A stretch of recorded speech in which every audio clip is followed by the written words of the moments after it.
So, Coach, preseason practice, as we get into that preseason, now wrapped up. It is game week.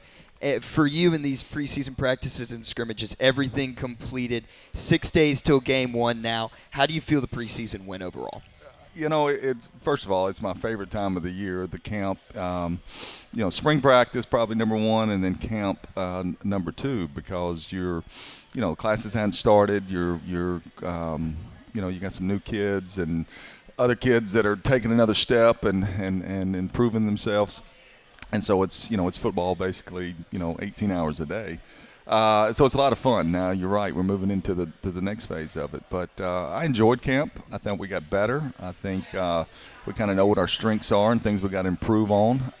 Thought defensively, we certainly took some steps. Thought offensively we're making progress. And when I say that, I'm not being critical of the kids on offense. There's just a lot of new guys.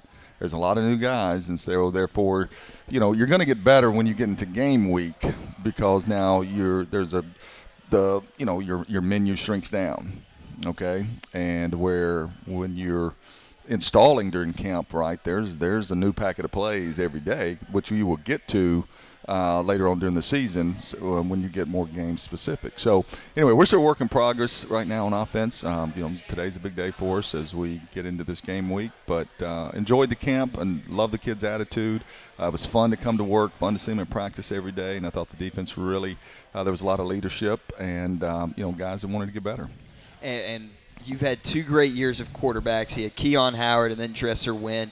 Ahead of week one, I know you're probably sick and tired about having to talk about the quarterbacks, just like where Ty is at Alabama and Coach Saban having to answer all those questions about quarterback. But for you, ahead of week one, who's going to head out there for snap number 1 of the 2023 season? Well, I don't know that I got to ask too much about the quarterback, to be quite honest with you. I mean, maybe people were thinking it, but, we had one that quit and left the program, so that ended that decision pretty quickly, okay? And that's all right. Things come up. But Kincaid Dent will be our starter. And, so it kind of sped up his growth here in the last week, getting all those first-team reps. And Cody Sparks moved into the 2 role. And so, we were able to go ahead and make those adjustments now as we get ready to go into the season. But, and Kincaid's part of the, what I'm talking about on offense, the newness. And, there's a lot of things that were – the Dresser Wynn, right, had been with me 6 years. That Kincaid is a smart guy, but, he's been in the Ole Miss offense for the last four years under 3 different coordinators. So, I expect him to get better throughout the season. And staying with the offense, you've had great experience at the tackle positions with Lamar and Gavin Olson there. But looking at the interior of the offensive line, what have you seen from them? Really pleased with, Van Avery at the center position, transfer from Ohio. I really feel like he's going to be a good player for us. And Big Noah at the left guard, who's transitioning, transfer from Arkansas Pine Bluff, from the tackle position to the guard. It gives us a lot more length and size, in there. And Drake at the right guard is a very physical player who also can play center for us as well. And Josiah, can play all 3 interior spots for us. So, we feel like we got 6 guys, and we've got to find the 7th and the 8th and the 9th, that can play, in our league and be able to, play quality football. Defensively, led by Dalen Dotson, O'Shea Baker. Josh Hastings also has been playing pretty well in preseason camp. Jay Rogers as well, and many others. But who has really stuck out to you on the defensive side of the ball during your preseason? Well, all those guys have certainly had their moments, and they've all certainly improved from last year. Every day, I'm very pleased with our interior guys. Okay, what we've got to find out is that a byproduct of the offensive line? Where are they?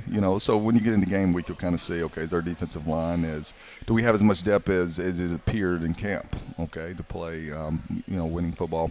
But, I'm not going to pick one guy, but there's some, Dot's had his days. Gio's had in a lot of plays. Jay Rogers has improved as a 6-year guy. Smiley's been hurt at the nose tackle. Hopefully he came back last night. The linebackers, Jalen Sharp has certainly made a lot of plays, and we're longer and faster at linebacker this year. even though there's some new names in there as well with Rob Hicks and John Ford graduating. So, I like our interior. I do. I think that's a lot of good players and a lot of guys that, if you look at our defense, there's a lot of UT Martin practices in those guys' background. There's a lot of guys that have been here, 2 years, 3 years, 4 years, 5 years, and I'm seeing the benefits of that throughout practice. And talking about that, lost a lot of players to graduation. You lost your John Ford, Rob Hicks, Colton Dow.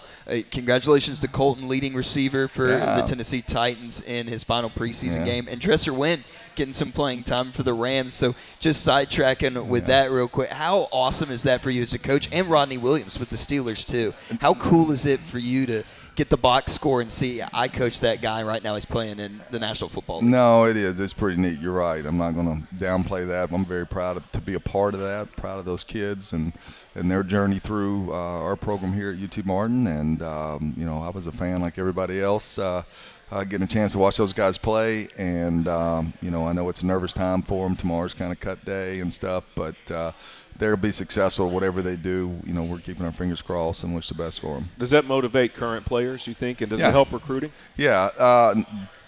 Yes to both those. Yes, recruiting-wise, that's an easy, hey, look at our – and, of course, we've got Terry Williams and Peyton Logan and Jalen Moore, in the NFL with the Jaguars and 2 guys in the Canadian League. So, from a skill standpoint, that's something that gets those skilled players excited that we recruit.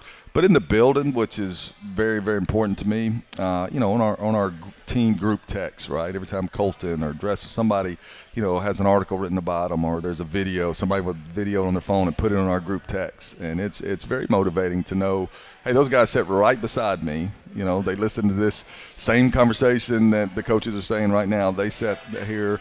They were blessed with ability, but their work ethic of those guys was second to none. And, they left a legacy of themselves here at UT Martin.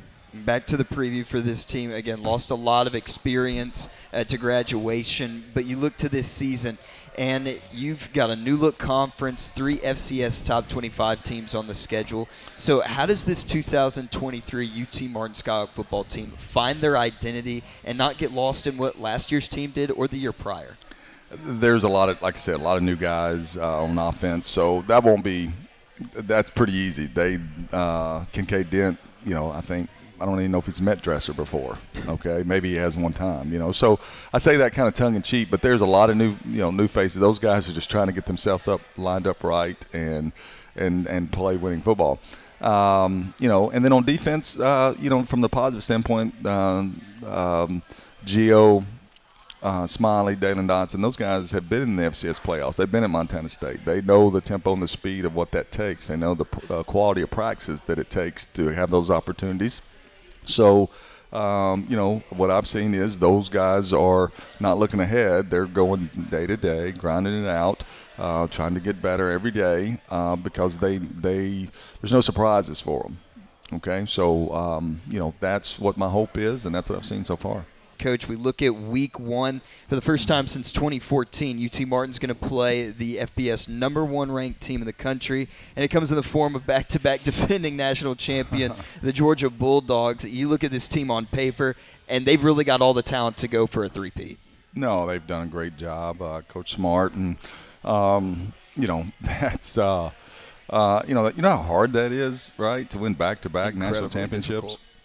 I mean, it's not an accident. You don't luck into that. There was a plan and a thought-out plan, year-long plan, and I mean they achieved it. What an awesome, just to watching that 2 years in a row. So much respect to a staff and to a program that can do that, and then we have the dubious opportunity to play them again as they chase their three-peat.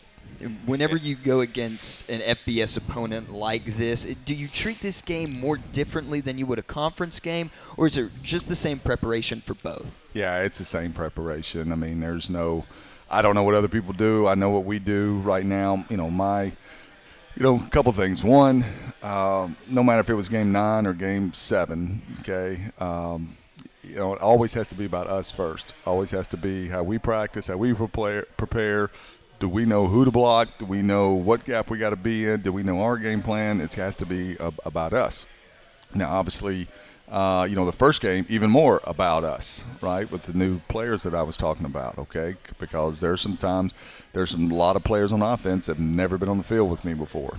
All right, and I've never been on the field with them, so there'll be some transition when it comes to that. So always about us, especially the first game, okay, and then you put the quality opponent that we're playing, then therefore that's the challenge, first game. And then the other part of it is it's a big crowd. It's going to be loud. Yeah, no, and it's different than most of the crowds we play in front of. Oh, certainly, and last year we functioned fairly well in the Knoxville crowd, okay.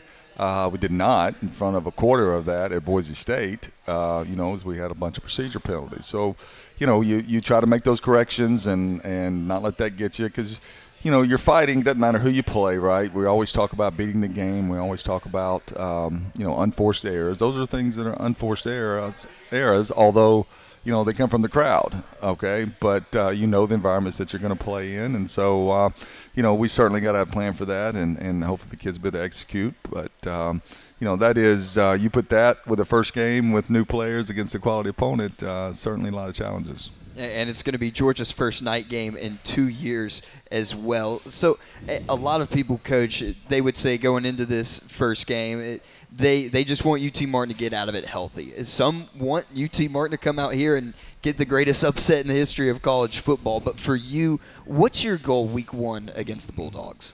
Well, I mean, you try to win every game you line up and play. We're all competitors, and I would never sell our program short and our players short. Okay, so you call the game to try to have success. Never going into a game. I give our players way more credit than that of whoever we play. We just don't want to get somebody hurt. I think that's a defeatist attitude, okay? And I think that's not fair to the player. These seniors have only got 44 quarters left of their college football career, okay? So you give them a game plan, you coach them, and everybody's going in the same direction. So that never comes up. We don't ever talk about anything like that. Now, strategy-wise, I mean, we understand, we know what we're facing, we know. Some things you may see us do it next week, we won't do this week because we do understand, that's part of your game plan. We do understand, some speed advantages they have, some size advantages that they have. We don't want to put our quarterback in bad situations. We don't want to put our, any position in a bad situation, but yet at some point you still got to compete and give yourself a chance. Well, Coach, you've taken out one FBS team in your career, got Memphis 2017 at the Liberty Bowl in 2012. For you, what's it take to beat an FBS opponent? I don't know if it's any different than any other quality games. But I know what you're saying about that. And my experiences with it, a couple things that happen.